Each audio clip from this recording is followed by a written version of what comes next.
see what I see?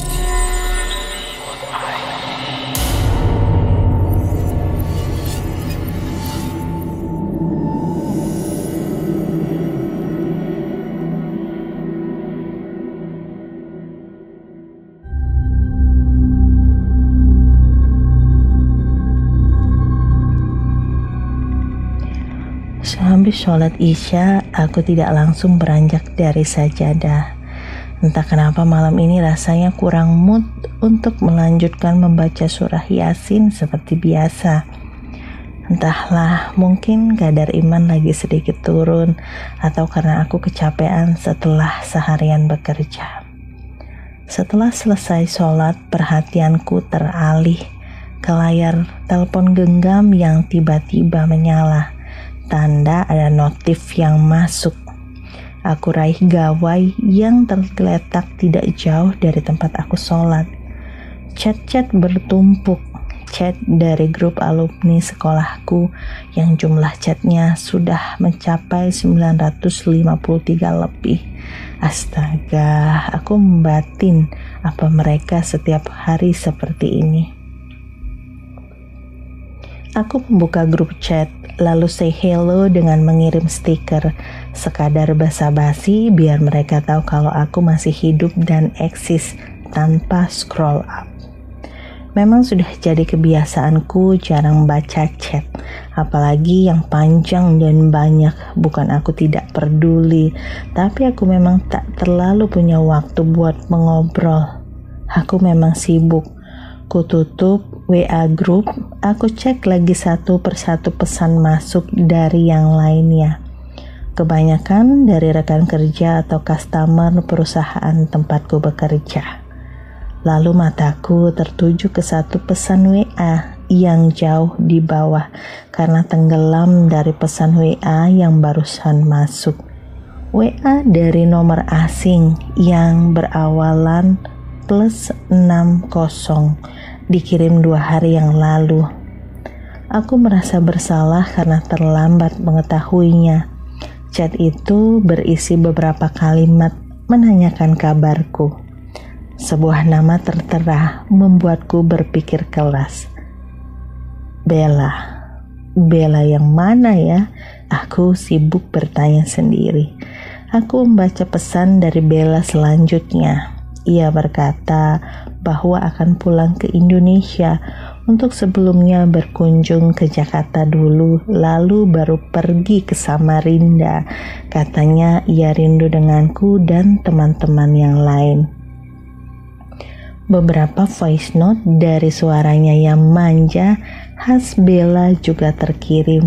Ia sedikit kesal karena aku tak juga membaca pesan-pesan yang ia kirimkan. Selain itu, Bella juga berkata bahwa hari Sabtu nanti ia ingin menemuiku dan tidak memperbolehkan aku untuk pergi kemana-mana.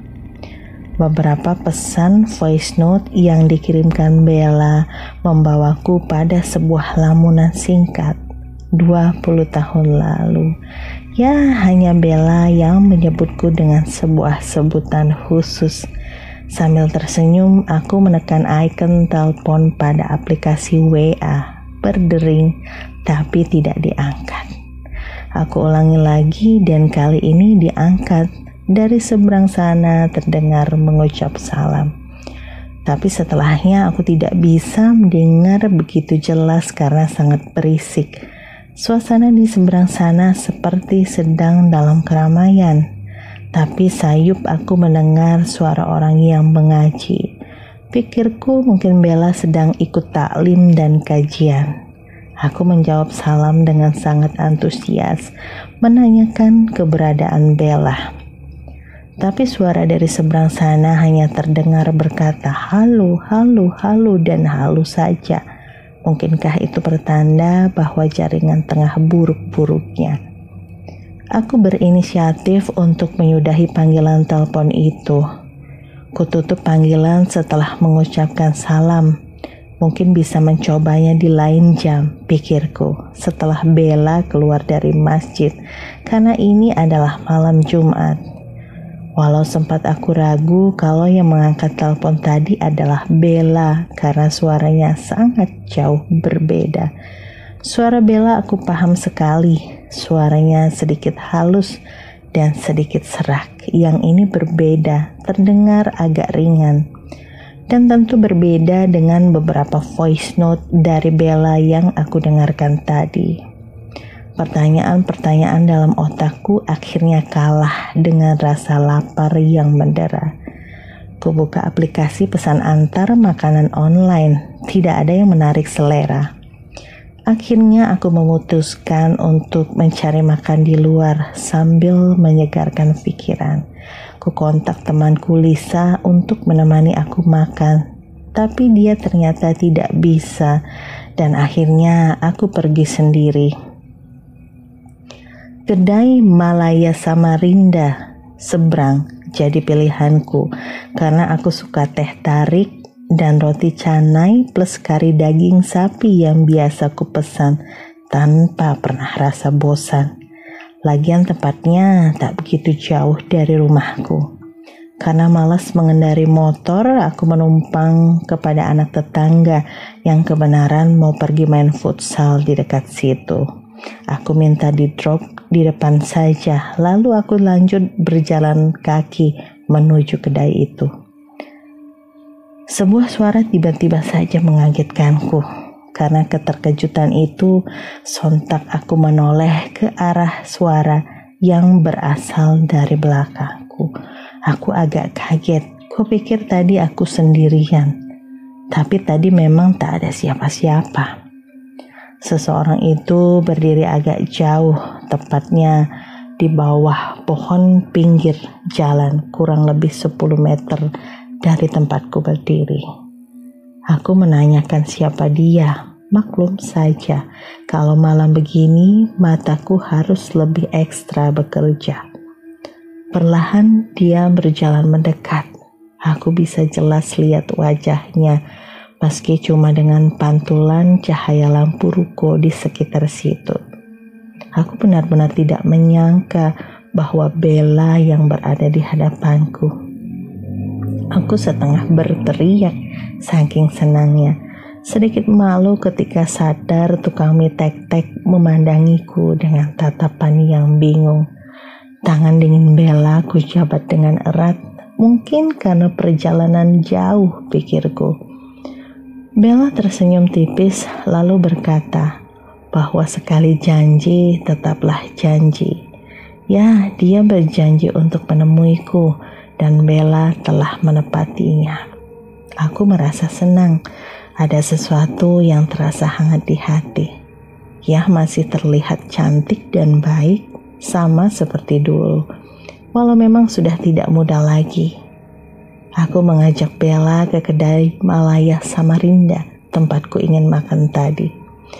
Sekilas dia agak ragu, tapi karena aku bilang aku lapar, akhirnya Bella mau menemaniku. Kami duduk berhadapan di kursi bagian luar resto. Di sini penerangannya bisa dibilang agak remang-remang, tidak seterang lampu yang ada di bagian dalam. Beberapa menit kemudian, waiter datang membawa daftar menu. Aku bertanya kepada Bella, makanan apa yang dia ingin makan malam ini. Bella tersenyum, lalu menggelengkan kepalanya pelan. Bella meminta aku saja yang memesan makanan karena dia sudah makan sebelum datang untuk menemuiku. Aku sedikit merajuk, mengatakan kalau Bella tidak asik karena membiarkanku untuk makan sendirian. Mungkin tak tega melihatku yang makan seperti itu. Akhirnya Bella menyerahkan pilihan menu kepadaku. Aku memilih 2 kopi hangat, 1 roti canai plus kari, dan 1 roti tisu Milo keju. Waiter mencatat, lalu mengulang pesananku. Aku memberitahu bahwa aku memesan 2 cangkir kopi. Waiter mengangguk, lalu menatapku dengan pandangan yang sedikit aneh. Beberapa menit berlalu, makanan datang. Aku dan Bella mengobrol tanpa Bella yang tak berkeinginan untuk menyentuh makanannya sama sekali. Aku yang rindu padanya mengajak Bella untuk bersuah foto. Bella menolak, tapi aku tetap memaksa. Akhirnya ia mau bersuah foto denganku walau wajah cantiknya ditutupi oleh kedua telapak tangannya. Jam 9:30 malam, akhirnya aku dan Bella meninggalkan kedai. Kami berjalan kaki menuju rumah. Sepanjang jalan kami mengobrol, ngalor ngidul, tertawa seperti dulu, sampai tidak terasa hampir sampai rumah. Kami berhenti tak jauh dari masjid yang letaknya tepat di sebelah rumahku. Di sana terdengar beberapa lelaki sedang mengaji. Biasanya aku juga kadang di situ, sudah menjadi agenda rutin di lingkungan kami.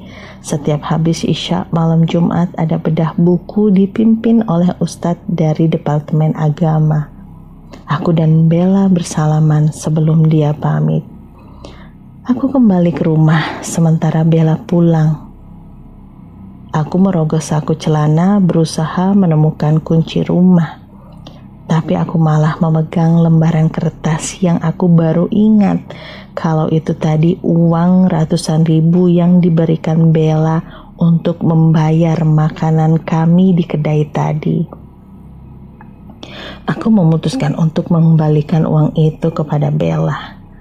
Setengah berlari aku kembali ke dekat masjid tadi berharap Bella belum terlalu jauh.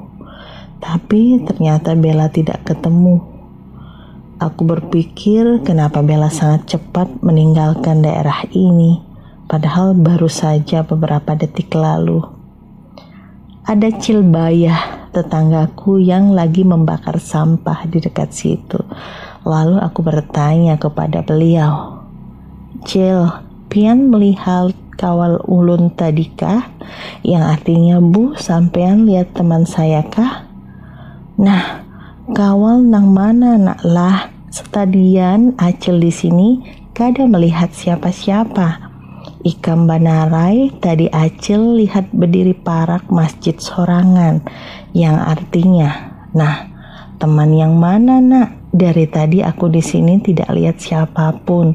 Kamu saja tadi Acil lihat berdiri sendirian di dekat masjid." Sendirian. Si Acil pasti salah lihat nih, pikirku. Akhirnya aku pulang. Kulemparkan lembaran uang Bella yang agak lembab menggumpal ke atas meja samping tempat tidurku. Sambil beristirahat aku ambil ponselku. Kulihat WA dari Bella 2 hari yang lalu. Lalu kubaca ulang. Kulihat juga notif WA dari yang lain, terutama grup alumniku. Mendadak aku semangat ingin memberitahu kalau aku baru saja bertemu dengan Bella. Ketika aku membuka chat, kenapa mereka pada mengucapkan bela sungkawa secara bergantian dengan membubuhi ikon menangis dan lainnya. Aku bingung. Aku scroll up, ingin tahu itu ucapan untuk siapa. Rasanya jantungku berhenti berdetak ketika aku melihat ucapan dari teman-temanku. Innalillahi wa inna ilaihi roji'un. Telah berpulang ke rahmatullah sahabat kita, Bella. Tadi sore jam 4, jenazah akan disemayamkan di rumah duka. Beberapa teman men-share foto di tempat kejadian. Baju Bella persis sama dengan yang dia pakai tadi. Bedanya pada foto-foto itu, baju itu tidak serapi tadi karena sudah terpenuhi oleh bercak noda darah. Kututup ponselku sambil bangkit dari tempat tidur. Aku masih tidak percaya. Lalu ku coba telepon WA Bella dengan tangan gemetar. "Halo, assalamualaikum." Ku dengar suara yang sama dengan yang menjawab telepon selepas Isya tadi. "Waalaikumsalam, ini nomor WA Bella bukan?" Tanyaku hampir tidak bisa menguasai diri.